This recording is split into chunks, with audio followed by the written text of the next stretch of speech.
तर मित्रांनो, आज आलोय पंधरीच्या जंगलामध्ये. जावळाचा जंगल केला, शेवऱ्याचा केला आणि पंधरीच्या जंगलामध्ये. पंधरीचा जंगल आणि जावळाचं जंगल ॲक्च्युली जवळजवळ आहे आणि आम्ही आलो ह्या मार्गे. आपल्याबरोबर सर्व फुलं फलटण पुढे चालते, तुम्हाला दिसत असेल.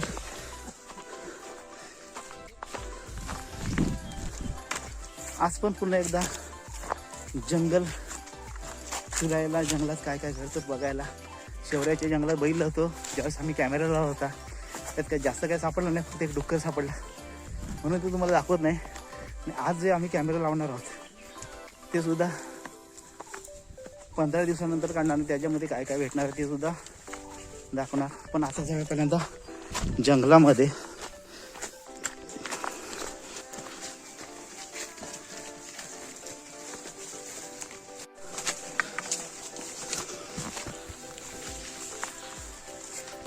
मित्रांनो. आता बरोबर आहे पंधरीच्या जंगलामध्ये. पंधरीच्या जंगलात आल्यानंतर कणगुल बोलतात, तुमसल सुद्धा बोलतात हिला. आणि आता ही जिवंत नाही ना, जिवंत नाही. ह्याच्याबद्दल काय माहिती द्याल काय? त्या शेणापासून ही माती बनवतो आणि ती बनवतं आणि त्याच्यानंतर ती छोटा छोटा ते मोठे करतात आणि त्याला कणगुल म्हणतात. हा निसर्ग आहे. आता ह्या टायमात त्याच्यात माती मिळणार नाही, ते म्हणजे तो मेलेला आहे, तो मेलेला आहे. पावसाळी एकदा पावसाळा सुरू झाला की परत ती कुठेतरी अशी जॉईन करणार आणि परत तिथे ते उत्पन्न करणार. ही जंगलाला जास्त असतो आणि ही मासकी एवढी डेंजर आहे की एकदा जर तुम्हाला ती लागली, कुठे डसली, तर तिथे रक्त काढणार. रक्त काढतो ती ताबडतोब. आणि एवढं तिथे पावर आहे की 2-4 मास्का जर आपल्याला लागल्यास तर पूर्ण आपला शरीर गरम होणार. आणि जास्त जर लागल्या तर माणूस मरणार. म्हणजे जास्त हानिकारक आहे. हानिकारक ही वस्तू आहे. माणसाने ह्याच्यापासून दूरच राहावे दिसलं तर कुठे. माणसाने दूर राहिले. आजूबाजूस 2-3 अशा घटना झाल्यात, माणसं ह्याच्यापासून मेलेली आहे. ओके.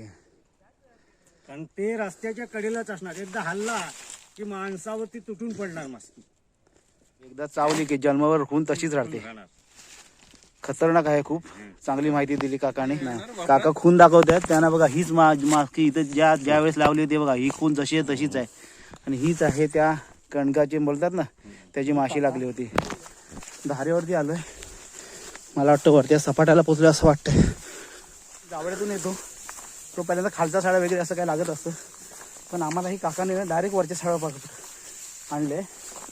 आणि ज्या ठिकाणी आपल्याला जायचं आहे त्या ठिकाणीच आलोय. चला आता आलोय बरोबर वरच्या साड्यावर. हा वरचा साडा समोर दिसतोय तो बाबलचा साडा. लास्ट टाइमला आम्ही एकदा इथे आलो होतो. इथून एवढा स्पॉट भारी दिसतो ना, अरबी समुद्र. एक नंबर सीन असतो इथे, पूर्ण अरबी समुद्र. इकडे असं पुढे आलात असं की एकदम खाली कडे आहे. बघा इकडे आपण लास्ट टाइमला खालच्या साड्यापर्यंत आलो होतो. कमेंट आल्या होत्या की वरच्या साड्यात आणि चांदावळीचं पाणी दाखव, पण वरच्या साड्यापर्यंत आलोय. चांदावळीच्या पाणीपर्यंत जायला खूप जंगल वाढलंय, तरी पण बघूया, जायला जमलं नक्कीच जाऊ. आहे पूर्ण वरच्या साईडचा परिसर. ज्यावेळेस इकडं सर्व नाचणी वगैरे लावायचे, पण आता खूप जंगल झाडी झाले. काही लावू पण शकत नाही. या साईडला थोडंसं बाकी आहे जंगल व्हायचं, पण पूर्ण ह्या साईडला जंगल झालंय. काय आलं ते बेकर आहे. हे बघा इथे जंगली बेकरीची विष्ठा आहे इथे. बघा असा खडतर प्रवास आहे. आम्ही जंगलातून ॲक्च्युली मोठे मोठे जाली आहेत, ते जालीतून चाललोय.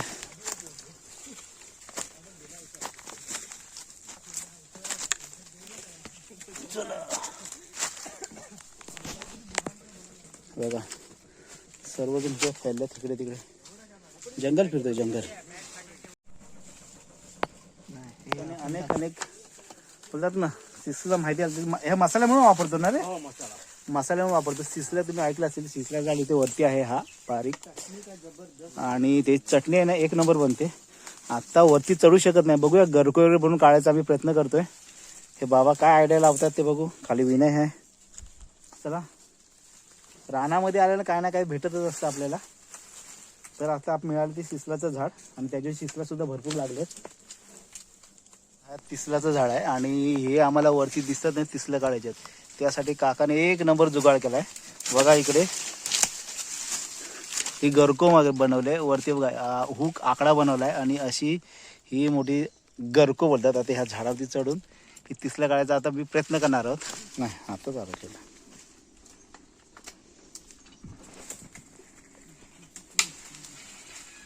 हे झाडावरती चढलेत. खूप रिस्क आहे. ज्याला माहिती झाडावर चढायचं आहे त्यांनी झाडावर चढा, कारण का खाली खूप बघा दरी आहे. दरी उतरणं भाग आहे आणि त्या झाडावर चढणं खूप कठीण आहे.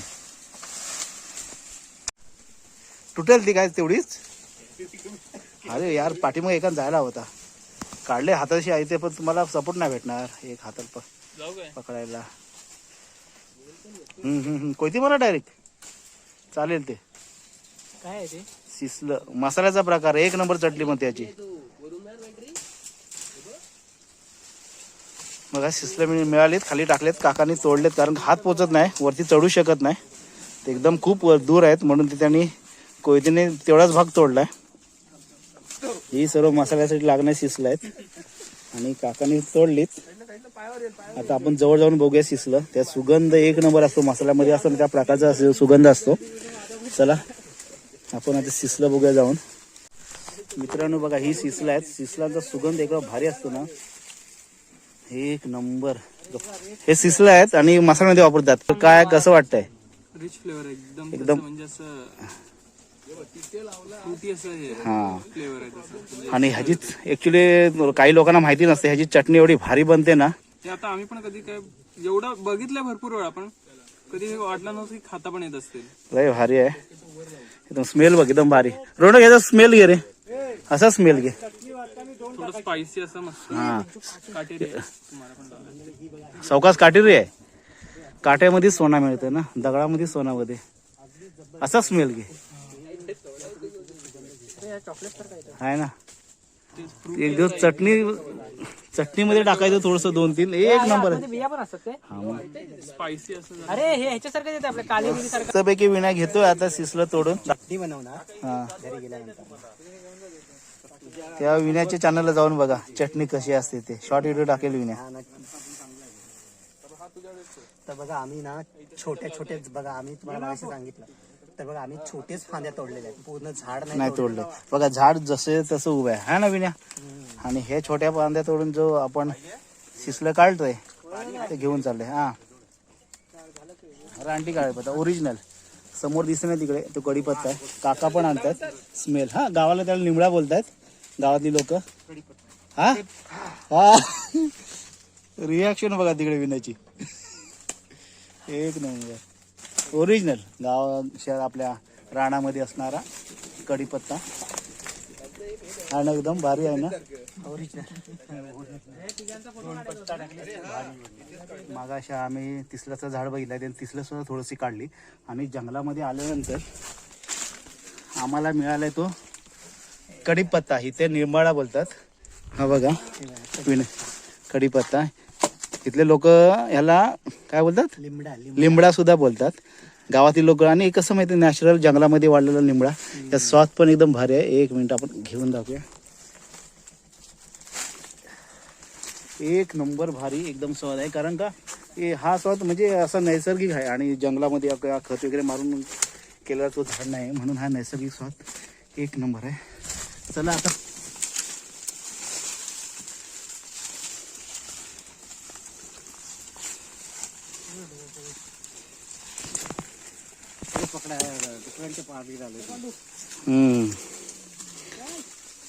मेहनत करतोय. जंगलातून चालताना एवढी झाडं आहेत, काटेची झाडं आहेत, दगडी आहेत, दगडीतून रस्ता काढत चाललोय.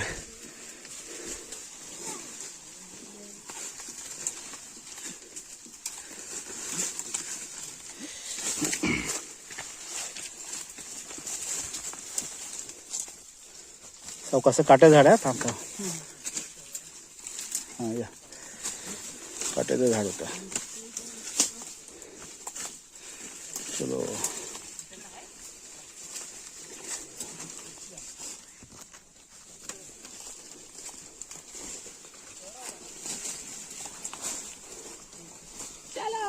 चलो खाली गेलो तो डायरेक्ट गेलो. वरती चल. बघा कळ्या कपड्यातून चालू इकडे.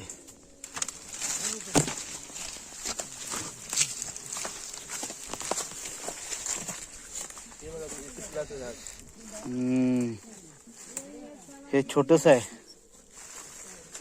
तिसऱ्याचं झाड आहे बघ. इथे आम्ही एक कॅमेरा इन्सर्ट केलाय आणि बघूया कॅमेरामध्ये आपल्याला काय पाहायला मिळेल ते. दोन दगडीच्या मधून चाललोय पाईपातून. इकडून बघा ह्या इकडे अशा वरती दगडीने आम्ही मधून चाललोय. भारी एक नंबर आहे. हे बघा इकडे. चला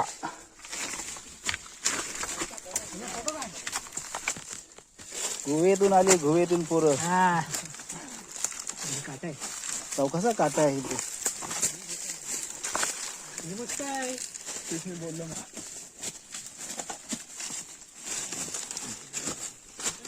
चौकास लागेल होती काटा.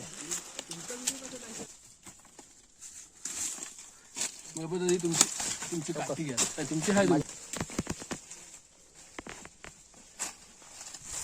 फायनल आता जंगलातून बाहेर पडलोय. आता आलो आम्ही सपाटाला. पाठीमागे 2 मेंबर आहेत, बाकीचे सर्वजण पुढे गेलेत. आता इकडे जंगल असे झाडे वगैरे नाही, फक्त जाळे वगैरे होते ना ते आहेत. आता चला आलोय आता प्रॉपर वरचा साडा. चला चला परत एकदा परतीची वाट आहे आणि मागाशी होतं ना वरच्या साडा, तिथे चालू आहे. आणि मागाशी आपल्या जे कापसासारखं दिसलं होते ती वाघाची विष्ठा होती आणि ते एकदा परत बघूया. हा बाय सही पोज आहे एकदम. कुठे होती ती वाघाची विष्ठा? बिबट्याची. डुक्कर खाल्लेला आहे स्पेसिफिक. हा हे तुम्हाला दिसते ना, ही बिबट्याची विष्ठा आहे. आता ना एक विष्ठा दिसली, ही बऱ्याच दिवसाची आहे. दिवस तर नक्की सांगता येणार नाही किती दिवसापूर्वीची आहे वगैरे, पण ही बिबट्याचे शुअरली सांगू शकतो. कारण याच्यामध्ये बघायला गेलात तर तुम्ही एक म्हणजे डुकराची दिसत आहेत केस वगैरे. हे बघा इथे तुम्ही जसं झूम करून बघितलात तर ते तुम्हाला दिसून जाईल पटकन. हे बघा हे जे काय काय डार्क आणि मोठे दिसत आहेत ते. त्याच्याबरोबर हे इकडे बघितलं ब्राऊन कलर, ब्लॅक कलर, जो आपला रानात बसणारा ससा असतो त्याचे आहेत. म्हणजे याने कदाचित म्हणजे ह्याला पण खाल्लंय, डुकराला पण, आणि थोड्या दिवसानंतर वगैरे किंवा असं सशाला पण खाल्लंय. त्याच्यानंतर इथे हाडं पण आहे. ती बघा एवढी हाडं बघायला गेलात तुम्ही तर ही बघा ही सशाची वगैरे असू शकतात. आणि ही एवढी पांढरी पडली याचं पण एक कारण आहे. एक हाडं वगैरे सगळं खाऊन झाल्यानंतर विष्ठा जेव्हा बाहेर येते, बाहेर पडते, तर त्याच्यानंतर एक थोड्या दिवसानंतर त्याच्यात काहीच नसतं. कॅल्शियम पूर्ण कमी झाल्यामुळे हे पूर्ण त्याची विष्ठा एक ठराविक दिवसानंतर आणि उन्हामुळे पण पांढरी पडायला सुरुवात होते. आणि ह्याला आपण एक दुसरं संकेत आहे हा बिबट्याचाच, की टेरिटरी मार्किंग ज्याला म्हणता येईल, की बाबा हा एरिया माझा आहे, एक क्षेत्र माझं आहे. हा एक दुसऱ्या मोठ्या एखादा बिबट्या असतो त्याला हे सांगतोय तो, की बाबा हा एरिया माझा आहे, इकडे तुम्ही शक्यतो फिरू नका. कारण जेव्हा याचा टायमिंग येईल, मीटिंग टायमिंग, त्याच्यासाठी हे असतं. कारण एखादा बिबट्या येतो जेव्हा दुसरा, तेव्हा त्यांच्यामध्ये एक प्रकारचं युद्ध होतं. एखाद्या फिमेलसाठी युद्ध शब्द म्हणतोय मी, भांडणं होतात थोडक्यात. आणि जो हरेल त्याला हे इथली टेरिटरी किंवा हा इथला एरिया सोडून जावा लागतो. आणि असे टेरिटरी मार्किंग करणारे बिबट्या, वाघ, सिंह, त्याच्यानंतर मांजराचं सुद्धा काही लोक म्हणतात, पण तसं मी कुठे वाचलेलं नाही अजून. पण हे 3-4 प्राणी तर शुअरली असंच करतात. काही ठिकाणी तर मुतून पण ठेवतात. असं आहे वाट. आणि आता आपण साड्यावरून चाललोय परत पनलीच्या दिशेने. इथं आता खाली गेल्यावर तर उतरायला लागणार आहे. आता सपाट संपणार आहे, परत याला खाली रस्त्याने चालतोय. आता परतीची वाट आहे. मगाशी आम्ही इथूनच जात होतो. आम्ही त्या कोंडग्याची, तमसूलची थोडीशी माहिती त्या काकाने दिली. ती बघा इथे आहे, अजून जाऊ नये. हे आहे तमसूल, तुमसरीन. आता चलत परत जाऊया आपण घरी. काका बाय बाय. चला आता परत घरची परतीच्या दिशेला घरी चाललोय. परतीचा मार्ग पंधरीच्या गावातून आता परत घरी.